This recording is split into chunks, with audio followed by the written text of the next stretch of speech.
In this lesson, we'll take a look at how to create a snap hook using the snap hook feature found on the Fastening Features toolbar. I'll click on the snap hook icon to bring up the snap hook property manager. To define the snap hook, all we have to do is fill in the information in the property manager.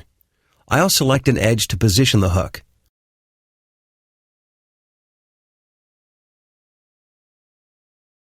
I'll choose a flat face to indicate the vertical direction of the hook.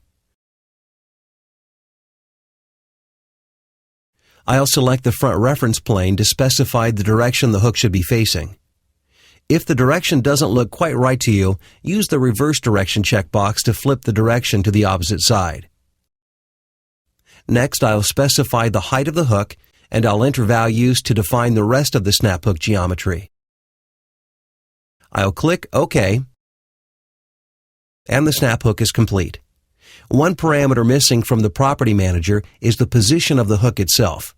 We defined an edge where the hook was to be attached, but we didn't specify how far along the edge we need the hook. To specify this, all we have to do is edit the sketch found in the property manager under the snap hook feature. This is a 3D sketch that contains a point representing the center of the hook feature. In this case, I'll edit the sketch and add a relation to place the point at the center of the edge. I'll exit the sketch,